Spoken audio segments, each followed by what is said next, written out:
I was asked by a senior management of staff why I wasn't wearing the transparent trousers. And I said, oh, I've heard that they're transparent. That's why I'm not wearing them. And he said, well, maybe you should wear them tomorrow so I can check.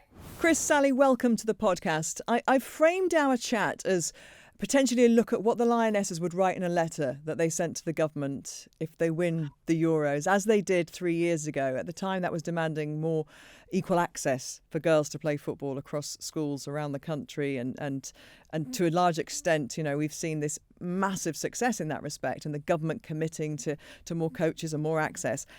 This time round, I don't know, it feels like the letter might contain some very different themes. And Chris, I want to start with you on what we've learnt in the last week from so many of the Lionesses and their support for Jess Carter in terms of the rise of the abuse and racist abuse that they're receiving online. And even my mum, right, not a massive sports fan, 75 years old, she said, why is this happening? I don't understand. It didn't used to be like that for the women did it. And maybe it was just lesser. I don't know. What's your take on why this has become more of a thing, or we're hearing more about it with regards to the women's game? I don't know if it's necessarily become more of a thing. I think one of the things that we've told ourselves is that women's football is more inclusive. But it's always had a problem in terms of racism.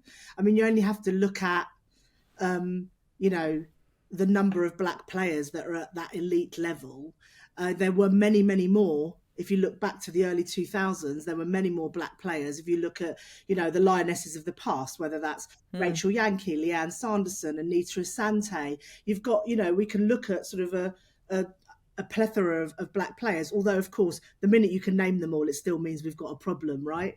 And I think we've sold ourselves a story that women's football is more inclusive. And it is in one sense, but not in terms of race and ethnicity. And I think, you know, Jess speaking up, I think, you know, we have to sort of stand by her, and actually in the middle of the tournament to have to say that is a big deal. And, you know, she's one of the best defenders of the country. And I think what she's telling us is, you know, your talent won't protect you. Your achievements won't shield you. You can do everything right and still be dehumanized. We saw it, you know, Bunny Shaw during the season was already, you know, had to take a step back. And there's some women in sport research actually that said, where is it? Oh gosh, I need to find it. Sorry. 48% of black girls fall out of love with sport in their teens because of racism, misogyny and inflexible structures. You know, Kick It Out did some work with tackling online hate in football. And that sort of showed a sharp rise in misogynistic abuse during major tournaments. And they found that there was an increase of 584% of misogynistic slurs online between the 2013 and the 2022 Women's Euros. So if you kind of wrap that up with the racism that comes with it, so misogynoir, if you like, you know, it's too much. I mean, I was at the game on Thursday and I missed the live broadcast, but my friend Liz Ward didn't. And she pointed out on her socials that a major broadcaster twice failed to name Michelle Agyemang when she came on and scored the equaliser. Every other net player was named except the black player. Now, once is an oversight, twice is a message that you don't matter. Now, all of this together, you know, whether it's kind of, you know, hot takes that Jess Carter's having a terrible game that then flips over into racism. And when Liz called it out, and Liz is a black woman, she got trolled. So we often say that women have to work twice as hard to get half as far. And for black women, that's twice more and then some.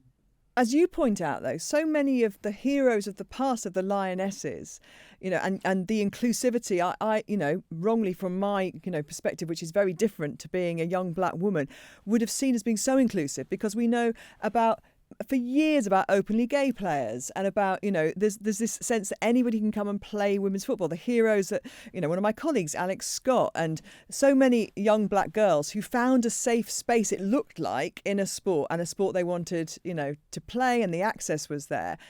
It feels we've gone backwards then, doesn't it? I mean, is this a football problem or a societal problem? Is this you know, do you see this in other sports? I know it's not your domain, but I work in athletics and I don't hear many of the black athletes that I talk about talking about this kind of abuse on their social media when they've won Olympic gold medals or, got into finals. I think the thing here probably is around the level of profile. So you probably, I know, the sort of black athletes are at the top of their game, doesn't have the same level of profile potentially that something like a Euros would, or that the WSL is beginning to have. And then I think when you couple that with online spaces, then you really are in a place where, and you see that stuff. If you look at, we have to hit the social media companies where it hurts them in their pockets, because actually, it's part of their business model. Clickbait, online hate, it drives more and more traffic, and that's what they're after. Now, I'm not an expert in any of this, but you cannot tell me that it's not possible to build some algorithms to root it out. And actually, you root it out, and then if you don't do it properly, you're penalised. So we have to hit them in the pocket. We've got the Online Harms Act now that Kick It Out's been working, sort of tirelessly behind the scenes on, but we have to see it actually have some teeth. We have to protect the players. Sally, your experiences are institutional. Perhaps you compare to, say, the front line of playing the game, working within football and the organisation, particularly UEFA, that you worked for. What you experienced, I imagine you don't see this as anything shocking or surprising at all because of everything that you have seen up close. Just give us a couple of examples of the things that you experienced. Some that were kind of more benign, if you like, or at least were kind of seen as something that was just, in the background, and others that were directly kind of policy that affected you. Sure. So an example that comes to mind that's in the book was around the Euro 2020 uniform. Euro 2020, as we know, was postponed, the men's tournament, to 21 because of COVID. All staff at the office and on site were given a staff uniform. The trousers and shorts which went with that uniform were transparent. The girls quickly realised that when they tried them on at home. So everyone started wearing black or blue jeans because clearly we didn't want to wear transparent trousers to the office or on site at a stadium. I went to the office one morning wearing my jeans as every other girl was doing, and I was asked by a senior management of staff why I wasn't wearing the transparent trousers. Why I wasn't wearing, the staff trousers. And I said, I've heard that they're transparent. That's why I'm not wearing them. And he said, well, maybe you should wear them tomorrow so I can check. Those kinds of incidents and battles, you're shaking your head there, Chris. They're just so unnecessary. They sound almost ridiculously childish and stupid because it's the kind of thing that you think, would have been eradicated 10, 20, 30 years ago, that we're still talking about things like that, which is so easy to change. It's no wonder, is it, that stuff that's harder to change and more systemic is not getting addressed. But I think this stuff is systemic as well, though, because I think everything Sally's just described, it resonates, and sadly I don't think it's rare. What we see again and again is that individual experiences like Sally's aren't just bad luck or isolated incidents. They reflect those kind of deeper systemic issues about who football is built for and who it's not. So this is what happens when you've got structures that exclude women but expect us to fit into it. So it's not just one organisation or one incident, it's the culture that football tolerates and the systems it refuses to change. And, we talk about football in this instance, but that's, this can happen in a number of industries that are so male dominated, but football dominates our culture. So it matters to sort it. So for me, I don't think the problem isn't that women are in the wrong place. It's that the space was never designed with us in mind. And so, and what Sally's just described is sort of anger making, exhausting, and the burden always falls on us to raise it, call it out, and keep going. But this isn't necessarily ours to fix. It's for, football's leadership to change the environment and not just ask us to survive it. Are there places, are there clubs, are there countries that are getting it right, are doing it better? And you must come across many different working practices, Chris. Yeah, I do. And I think, I think what's difficult is that, you've got sort of, what we have to do is sort of make sure that we do proper sort of work on pipelines to ensure that you just have more women in the organisations. And that's not, we've got to redesign that pipeline and fund it properly. Because when we say we want more women in coaching, more women in refereeing, more women in leadership, but we need to back it up. We need to make it more affordable. And we need to sort of ensure that we're not just talking about women at entry level or non-exec directors that we can put on a form saying we've got non-exec directors on our board. There's a hole in the middle. So, if we've got women in all of those positions in the workforce, I mean, look, are there clubs doing it well? I mean, yes, probably. But I think the problem is that, what you don't want to have is like one good outlier. We need to ensure that we've figured out how we sort of sort the system to ensure that it works for all of us. And I think, we've had the visibility. Now we need accountability. So to the question that you posed at the beginning, I think, what do we need? A funded national plan to tackle gendered abuse, online harms and systemic exclusion in football, both on and off the pitch. And then you're looking at sort of sexism and racism together and all the other things that we've talked about. We haven't even started talking about sort of setting minimum standards for tackling violence against women and girls across the football ecosystem. What happens when you report something? Does it get minimised, brushed off, etc.? What Sally described there is the thin end of the wedge. We know it is. Some kind of online abuse is the bottom of a pyramid of abuse.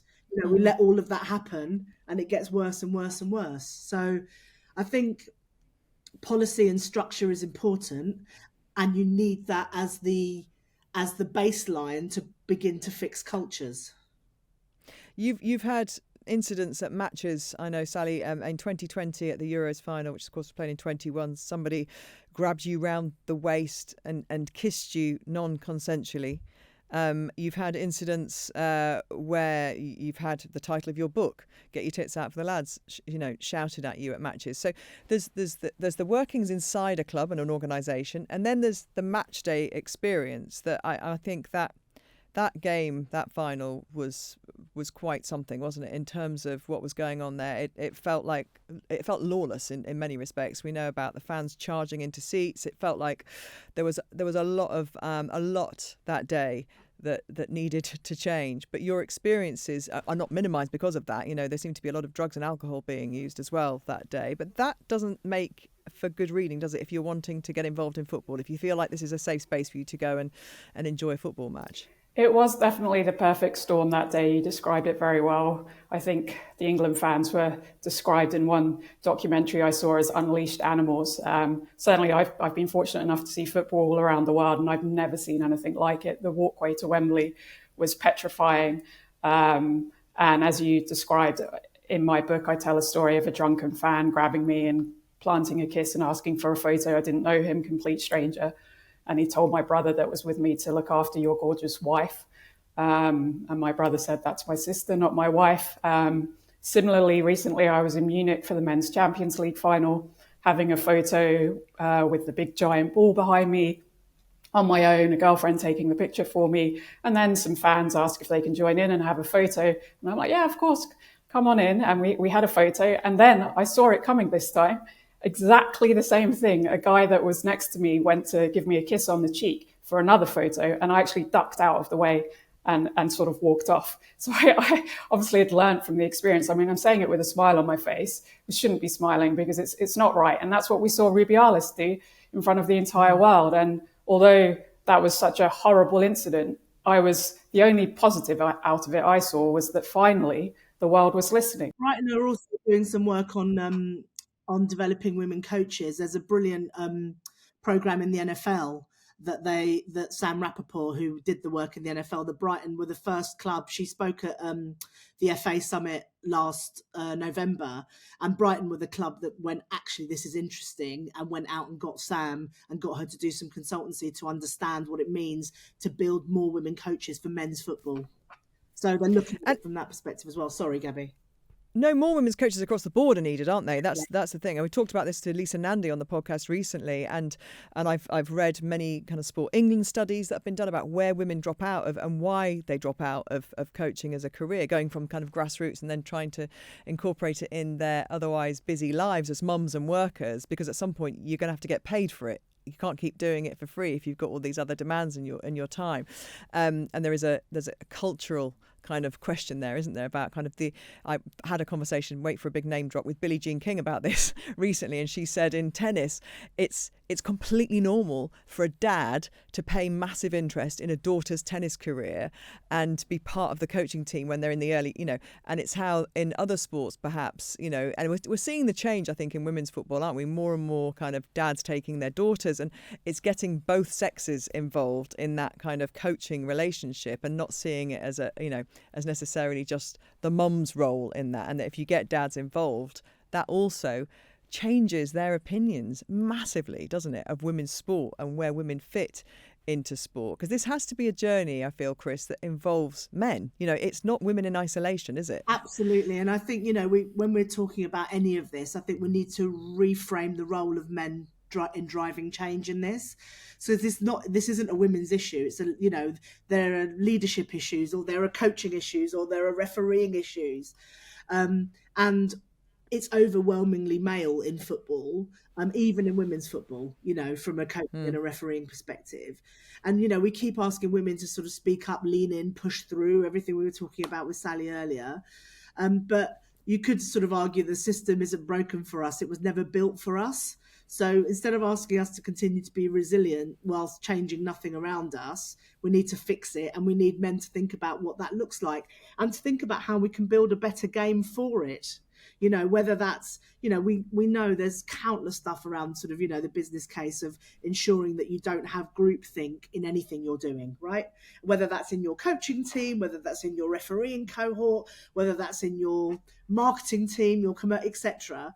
So actually, if you want to ensure that you've got the best talent, and these are always marginal gains in sport, and whether that's on or off the pitch, and to ensure you've got the best talent, don't just have the same kinds of people doing stuff. So we have to think about, what do we need to build our football pipeline on and off the pitch. And so finally, to you both, a letter is being scribed by the Lionesses. They win the Euros and they sit down and write a list of requests or demands or hopes that they would put to a government next week. What would they be for you, Sally? I think your point about tennis raised some thoughts, and I think we can learn a lot from that sport. It's a sport I love as well and follow closely. And growing up, I watched men and women play tennis on the television. Every Grand Slam, they play at the same time. Growing up, I never saw women play football because it was never on television. And one of the most powerful images I received during this Women's Euro tournament was from a friend in the Netherlands that's got 3 young girls. And they were all watching the Netherlands match. And the little baby, the youngest, was actually at the TV screen, almost stroking the players.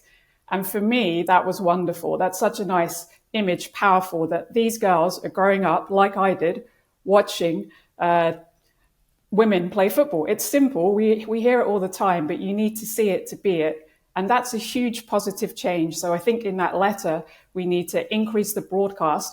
Okay, we're talking from a women's European perspective here, but there are plenty of other countries in the world where those broadcast rights don't exist for women's football. So we need better broadcast, better media, better exposure. We need to stamp out not only racial abuse that we've talked about, but all forms of discrimination. And it's not, unfortunately, just about things like taking the knee that we know the players aren't going to do this evening, but it's action and accountability. I talked about this with Louis Rubiala's scandal, and finally, I think it was 500 odd days later, he got found guilty for sexual assault.